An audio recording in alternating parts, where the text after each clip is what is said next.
Bienvenue sur Africa 24 dans cette nouvelle édition du QG Weekend. Voici les titres de l'actualité. Les experts de la sécurité et des frontières des pays membres du Conseil de l'Entente sont, depuis ce mercredi 9 novembre 2016, au Togo pour leur première réunion annuelle. Le président de l'Assemblée nationale camerounaise assimile les réseaux sociaux au terrorisme. Il parle des réseaux sociaux comme étant un phénomène social aussi dangereux qu'un missile lâché dans la nature.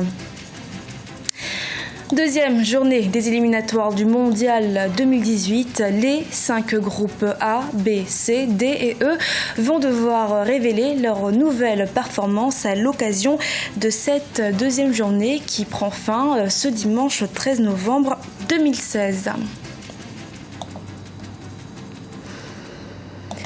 Le Conseil de sécurité de l'ONU en délégation officielle à Kinshasa, en République démocratique du Congo. Ils sont arrivés ce vendredi 11 novembre pour une visite de 72 heures. Visite qui a pour but de vérifier l'application de la résolution 2277, une résolution qui appelle à la tenue des élections dans les délais constitutionnels. On rappelle que la Constitution interdit l'actuel chef de l'État, Joseph Kabila, de se présenter candidat à sa propre succession. Mais depuis un accord politique a été signé entre la majorité et une frange de l'opposition, accord qui renvoie l'organisation des élections plutôt à avril 2018 et qui devrait permettre au président Joseph Kabila de se maintenir au pouvoir au-delà de son deuxième et dernier mandat constitutionnel qui prend fin en décembre 2016. Le 11 juillet 2016, à Niamey au Niger, il a été décidé par les chefs d'État et de gouvernement la mise en place d'un cadre de concertation permanente entre les États membres du Conseil de l'Entente sur les questions de paix, de sécurité et de développement économique. C'est dans ce cadre que Lomé a accueilli ce 11 novembre la première réunion annuelle des ministres en charge de la sécurité transfrontalière. Emefa Kofi, notre correspondante au Togo. La sécurité régionale menacée par la montée de l'extrémisme religieux et du terrorisme. Des mesures ont été prises pour venir à bout du mal, à l'instar de la mise en place d'un cadre de concertation permanente entre les États membres du Conseil de l'Entente. Ce cadre permanent se traduit notamment par cette première réunion annuelle des ministres en charge de la sécurité transfrontalière au sein du Conseil. Elle s'est tenue dans la capitale togolaise ce 11 novembre 2016. Les frontières, c'est vrai, ça a été délimité par la colonisation, mais le problème se pose toujours.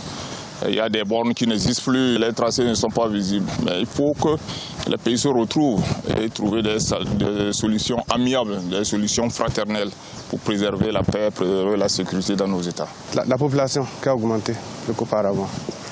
Il y a les nouvelles technologies d'information et d'échange.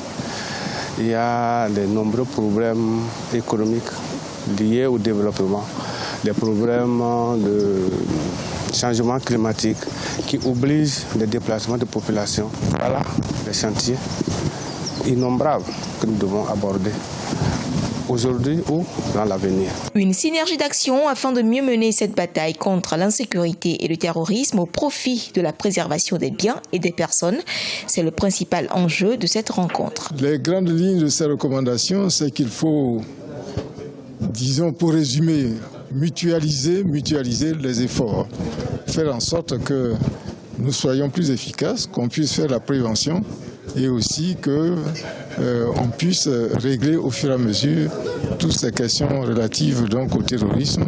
Le document ira au prochain conseil du Conseil de l'Entente, probablement fin d'année ou début janvier. Et puis ensuite parviendra au chef d'État.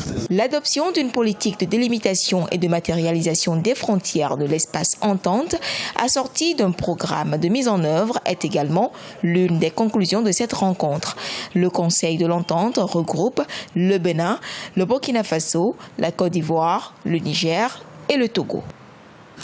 Le capitaine Amadou Sanogo sera jugé fin novembre. C'est l'un des meneurs du coup d'État d'avril 2012 au Mali, accusé de meurtre et d'enlèvement d'au moins 20 parachutistes maliens qui étaient fidèles au président renversé Amadou Toumani Touré.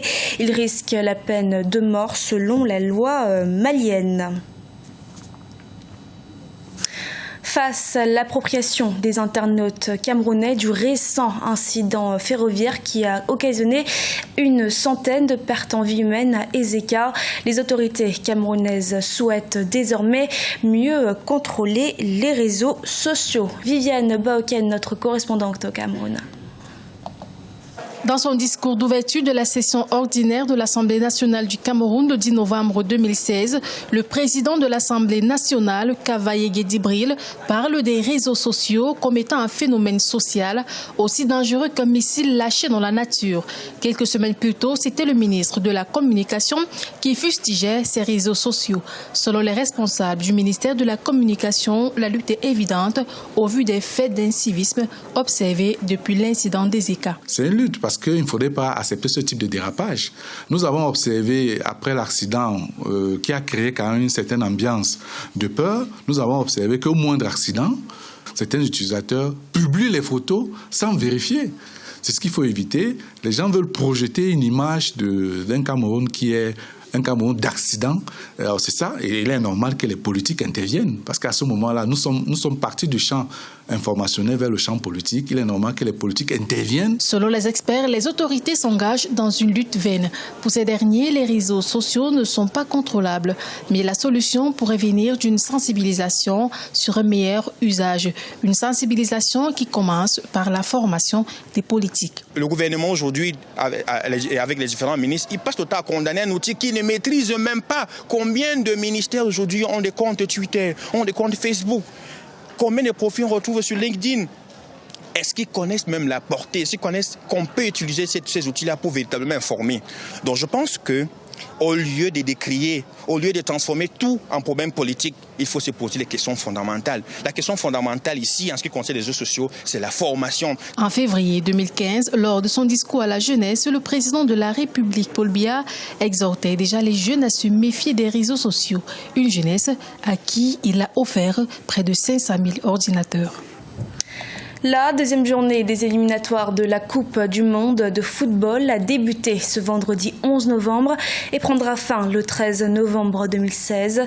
20 sélections sont en lice pour les 5 premières places afin de garantir leur ticket pour ce mondial 2018 en Russie. Idolette Mirabel Bissot. Les 20 sélections en lice pour les éliminatoires au mondial 2018 sont connues. Les rencontres de ces éliminatoires ont démarré le 7 octobre 2016 dans la zone Afrique et se poursuivent depuis le 11 novembre pour le compte de la deuxième journée. Cette deuxième journée qui prendra fin le 13 novembre s'annonce très serrée en pronostic. Le Sénégal, l'Algérie, le Nigeria, la Côte d'Ivoire ou le Maroc, habitués des compétitions internationales, auront approuvé durant cette nouvelle journée des éliminatoires du mondial en Russie. Mais le Nigeria est un habitué de cette compétition, sans oublier aussi la Côte d'Ivoire, le Sénégal et l'Égypte. Aujourd'hui, ces équipes sont en train de se battre pour confirmer leur statut. Normalement, ça ne devrait pas poser de problème. Mais je dis toujours que le football n'est pas mathématique. Le football est une science qui change sur le terrain. Vous pouvez être favori sur le papier, mais sur le terrain, les données vont changer. Dans la poule C, la Côte d'Ivoire va affronter le Maroc à Marrakech. Ce sont donc les retrouvailles pour les Lions de l'Atlas de Hervé Renard, ancien sélectionneur des éléphants. Dans le même groupe, les Aigles du Mali, après leur sortie manquée contre la Côte d'Ivoire, affronteront le Gabon ce samedi à Bamako. Outre le groupe C, d'autres rencontres sont au rendez-vous dans cette deuxième journée dans le groupe A, B, D et E. La Côte d'Ivoire aura un jeu très compliqué à lever face à cette formation algérienne, mais je mise sur la formation ivoirienne pour gagner cette compétition. Maintenant, il faut rappeler que lors de la première journée, les Ivoiriens ont gagné face au Mali et se sont installés en tête du groupe, tandis que les Marocains occupent la 3e place après leur nul face au Gabon. C'est dans le groupe B, l'Algérie devra aller chercher un résultat face au Nigeria. C'est bien entendu le Belge Georges qui a pris les rênes de cette sélection algérienne. Il est attendu donc au tournant. Toutefois, il faut rappeler que la tâche ne sera pas du tout aisée face au Nigeria qui a bien débuté ses éliminatoires en gagnant à l'extérieur face à la formation zambienne sur le score de 2-1. Le tirage au sort du 3e tour a été effectué au mois de juin dernier. Ce sont des matchs serrés et remplis de suspense qui attendent les 20 dernières sélections rescapées qui ont déjà passé 2 tours préliminaires. Ces dernières sont réparties en 5 groupes de 4 équipes et seul le leader de chaque groupe pourra composter son ticket pour le mondial 2018 en Russie. Ce journal a été réalisé par l'ensemble de la rédaction. Nous vous remercions de votre fidélité. Dans un instant, une nouvelle édition de l'actualité sur Africa 24.